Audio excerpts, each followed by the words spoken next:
Hey folks, I'm JC from One Shot Adventures, and this channel is all about running great one-shot adventures, but also short campaigns. And today, we're returning to one of my favorite genres, pirates, with a full review of the adventure Lost to the Locker, a very imaginative adventure for Pirate Borg, but easily adaptable to other game systems. Now, those of you who have watched me before know that I'm a big fan of pirate adventures, but only if they feel different from typical fantasy adventures. Just because your PCs are sailing on a boat doesn't mean you have a real pirate adventure. I did a whole video on this, but here's the key. Pirate adventures need to feature PCs that are underdogs, not heroes. The world's against them and so are the odds. If the king is asking them for help, well, that's not a pirate adventure. If the king's gonna hang them for treason and they need to escape, now that's a pirate adventure. And great pirate stories also force players to use their brains to get through its encounters. If your PCs are always easily cutting their way through bad guys, it's not pirate enough. There always needs to be danger that at any moment they'll get outnumbered, outgunned, thrown in jail, or sent to the gallows. If a fantasy hero starts a brawl in the tavern, he'll probably just dust himself off in the end, but pirates will be swarmed by soldiers within a minute and put into the pillory in the town square. Excuse me, I really didn't do anything. Being a pirate is about being smarter, luckier, and more clever than everyone else. And only then will getting the gold feel like an accomplishment. And I think the Pirate Borg RPG gets this. Starting characters are automatically at the bottom rung of society, they only have a few hit points, they're barely equipped, and most usually have some psychological problems. But those characters still need a great pirate adventure to challenge them. And the new Down Among the Dead supplement for Pirate Borg features new pirate adventures, among them Lost to the Locker, an unusual adventure that sends the players deep into Davy Jones' locker and challenges them to escape this ghostly realm before they disappear into the netherworld forever. Now, this is an interesting premise. Pirates and purgatory horror seem to be things that go well together. And this adventure works as a one-shot, but it can also solve something that happens in a lot of old-school RPGs, the total party kill. Yes, if your players succumb to a deadly combat or are lost in a maelstrom or hanged on a lonely beach, they can all awaken in Davy Jones' locker and have one more chance at life. It's a clever concept, but is Lost to the Locker a great pirate adventure?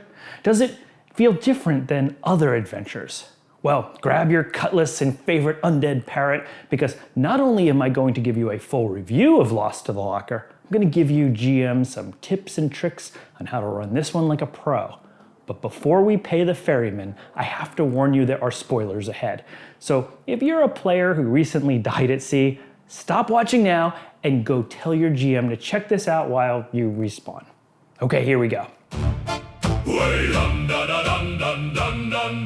Lost to the Locker is written by Luke Stratton. It runs 32 pages, but these are small, heavily illustrated pages, so it's easily run in a single 4-hour session.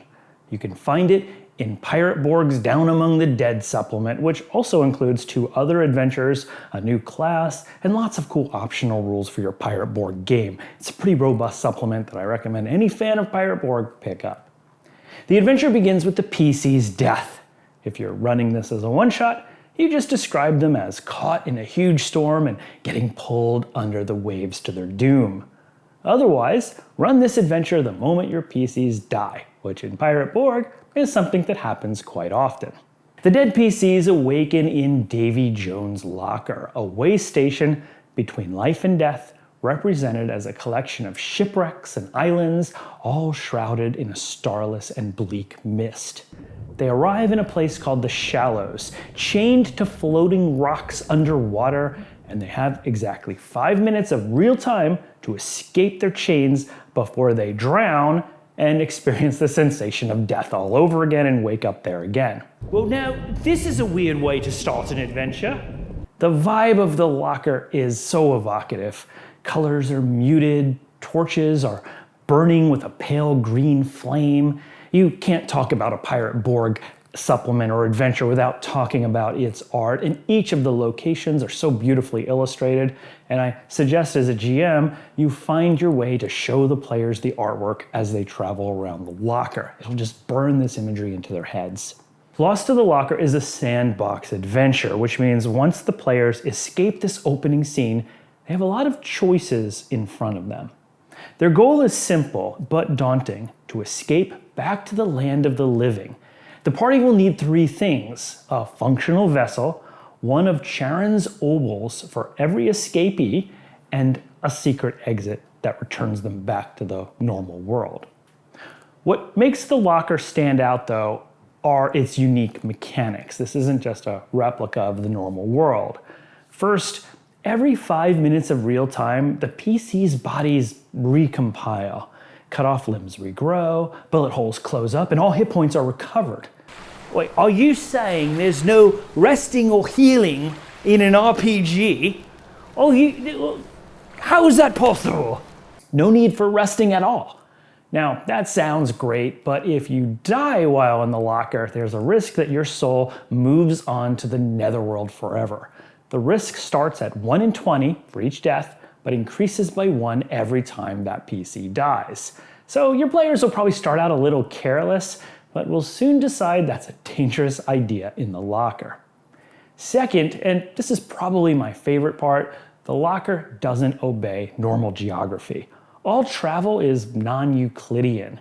There's a beautiful map of the locker provided, which I strongly encourage you to give to the players early on in the adventure. I do it usually after the PCs meet their first NPC in the locker. Just have them hand them the map and says, here's the locker, but it works differently than you'd expect. And that's because the connections between the map's locations are completely random. When you leave a location, you might be heading in one direction, but you actually roll to see what that location connects to. And it could connect via a ghostly suspension bridge made out of bones, or a rope ladder that extends into the blackness. And traveling between those locations can take anything from 19 heartbeats up to thousands of years. The adventure suggests that you skip this travel methodology for a one-shot, but I actually disagree. I think it really adds to the adventure. So I would keep it in for the first few places the PCs travel, and then after they have traveled in this weird way a few times, tell them that they seem to have gotten their bearings in the locker, at least for a little while. And then let them travel more freely between locations. This, I think, strikes a nice balance between mystery and frustration. The locker is home to Charon the Ferryman, a 20-foot skeleton who is surrounded by 13 talking skulls.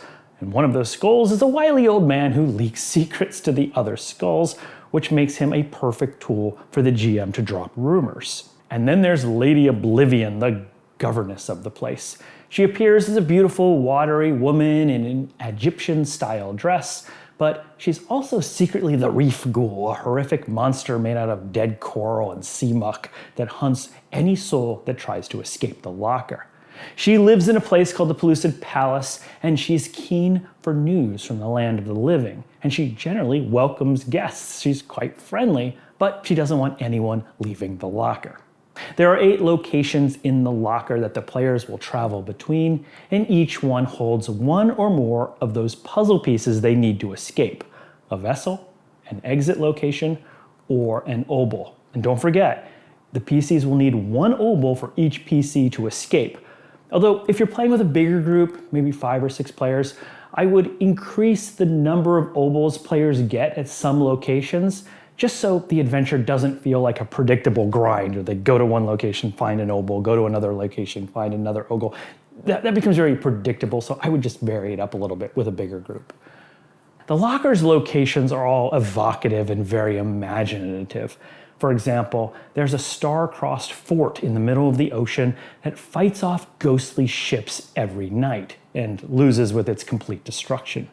Players can show up and help defend the fort from the ghost ships to swing the battle the other way, at least one time. And if they do so, they can win an obol from its nameless commander, or if they're clever, even board one of the attacking ships and seize it for themselves as the vessel that they need to escape.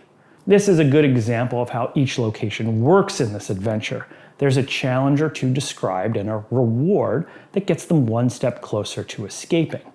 Some challenges are combat, some are role-playing, and some are just exploration and discovery. This makes for a really nice mix for most playgroups. Another one of my favorite locations is the Limb Yard, a rocky junkyard in the middle of the sea where all the body parts lost by mariners wash up.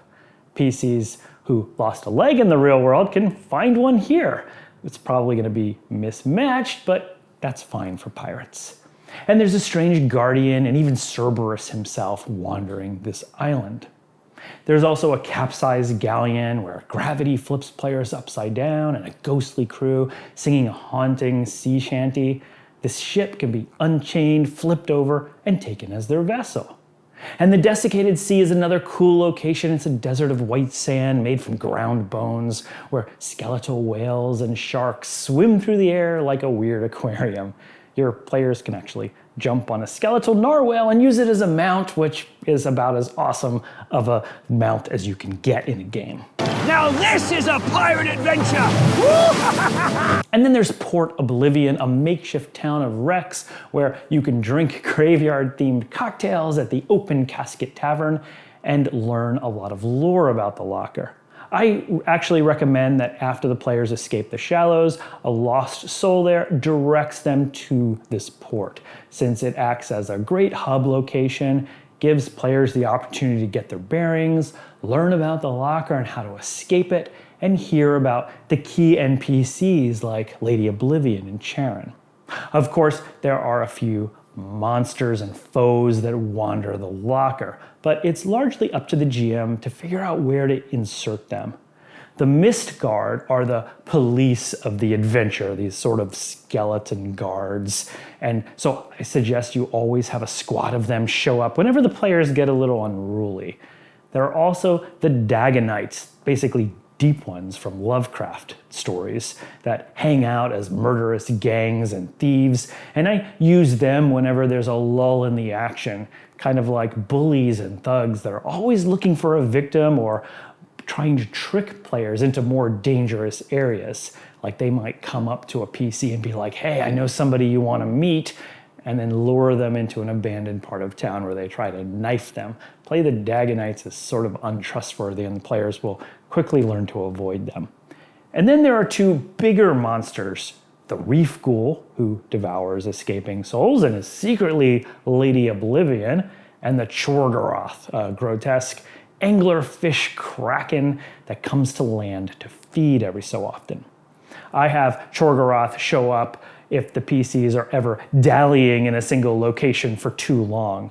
I also like to have him appear early in the adventure, maybe chase them out of Port Oblivion when they first get there, just to show my players that there's forces in the locker that are best not messed with. Nothing like seeing a giant kaiju to get your players to decide to move on. In my experience, once the players visit 4 or 5 of these 8 locations, they'll have all the ingredients they need to escape. There really isn't a set climax to the adventure. It's vaguely implied, so I suggest the GMs add one and think about it a little bit ahead of time. The obvious choice is Lady Oblivion and her Mist Guard, who are there in the locker to prevent anyone from escaping. So here's what I do. As the PCs have collected everything they need, they're going to head for the exit, and they'll find that Lady Oblivion has a vessel of her own, manned by several of her elite Mist Guard, blockading it. If the PCs have visited her Pellucid Palace and even befriended Lady Oblivion, she might be hesitant to even destroy them.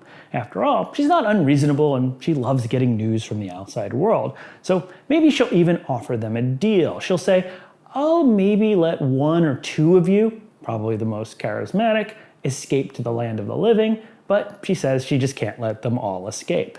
So what you're saying is only one of us can get out? Well, really it's going to come down to whichever pirate's the most handsome, no? Obviously, this is a great opportunity for the PCs to negotiate with her, but she's probably never going to be willing to let them all escape, and we'll send her Mist Guard to attack and even transform into her secret form of the Reef Ghoul to prevent it. But as soon as she's killed 1 or 2 PCs who will rematerialize back in the shallows as per the rules of the locker, She'll mournfully let the others pass, promising to see them again soon and bring her news about the world of the living. This ending creates a dangerous final battle, but adds some role-playing elements that will bring back their interactions from the past, which I find is a nice way to end this adventure.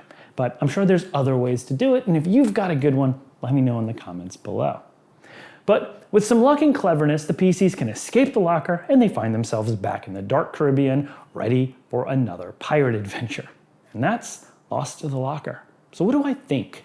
This adventure combines some really fun elements into one package. I like that it's a sandbox with multiple ways to escape, which gives the players a lot of agency. There's a great mix of combat opportunities, role-playing, and pirate hijinks.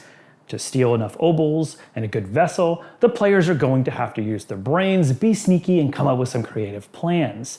They're underdogs in this locker, surrounded by scary, more powerful foes, and nobody wants them to escape. And this is what makes it feel like a strong pirate adventure. And the locker itself is wonderfully evocative, like I described. Every location is weird and gonzo and dreamlike. And the author did a terrific job of describing a setting that feels exotic, but not so alien that players are automatically confused. Because in my experience, many times when adventures send players into other dimensions or planes of existence, they become so weird and rely so much on their own lore and rules that players quickly lose context. But not here. The sub-areas are all bizarre, but also familiar things like forts, towns, islands of bones. So, like I said, I think the author just did a wonderful job of striking a balance here. I'll point out a few issues that I do have with the adventure. The first is the layout. Board games are wonderfully illustrated with every page designed as its own striking piece, but this style is divisive. Some GMs love it, others may struggle to piece together an adventure that's so built around nonlinear exploration. And that's especially true of a sandbox like this, where there's no clear one path through the adventure. There's a lot of flipping back and forth just to kind of grok what's going on.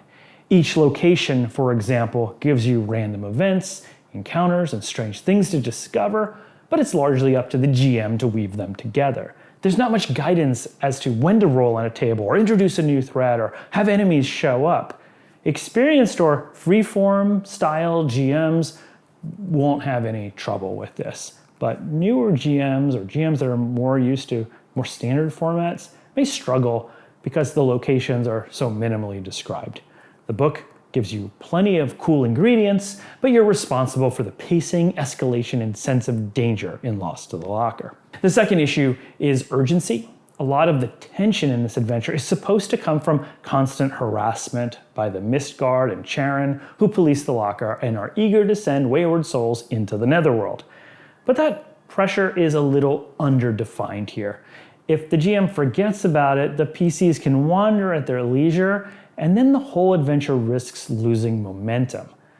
I would tie that pressure directly to the obols that the PCs collect. Remember, they need one per PC, so you start the adventure a bit relaxed with no one really paying much attention to the PCs. But once they collect their first obol or two, then have a couple of the Mistguards show up, demanding those coins back and warning them that escape is forbidden. And as the party collects more and more obols, you escalate that response. More guards start to appear. Patrols become harder to avoid. They send in longships with these guards to seize the PCs. And then eventually, Charon himself takes an interest. And keep repeating one ominous warning along the way. The lady is watching. Eventually, Lady Oblivion might even summon the PCs to her palace in a very welcoming way.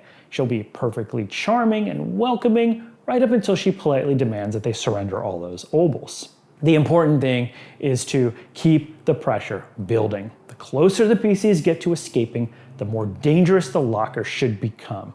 You really don't want the adventure turning into a leisurely sightseeing tour or stretching beyond a single session where I think it'll lose some of its unique magic. I'll also advise that I wouldn't make this a group's first Pirate Borg adventure. There's new mechanics here, like the new rules for death and healing, and the magic of this adventure is that it feels so different from other Pirate Borg adventures like Trapped in the Tropics or Venom in the Veins, which play out as more traditional adventures. But if your group has done a few games of Pirate Borg, this one will be a welcome change of pace and everyone will have a good time. Overall, Lost to the Locker is a fantastic adventure and probably my favorite from Down Among the Dead. It's a great one-shot for most groups and a clever break glass in case of emergency TPK tool. I love that it can turn a campaign-ending disaster into a high-stakes, surreal adventure that your players will talk about for years. And that also makes it suitable to adapting to other old-school games. If your players are at sea in a typical fantasy adventure, well, send them into this locker and it'll fit just fine. It has a perfect mix of weird fiction and nautical horror. And if you want your players to earn their resurrection through grit, gambling with skeletons, or riding skeletal narwhals, this is the adventure for you. If you've ever played or run this adventure and have had a party successfully escape the locker, well, give me the story in the comments below. And don't forget to like and subscribe to this channel for more deep sea reviews like this one. Until next time, I'm JC. And just remember, if you're ever offered a drink in a tavern called the Open Casket, maybe stick to the bottled stuff. Shout woke, chained to the rocks with our lungs getting out. We drowned once before, now we'll drown once again. But 5 minutes later, we're right as the rain. Lost to the locker, lost to the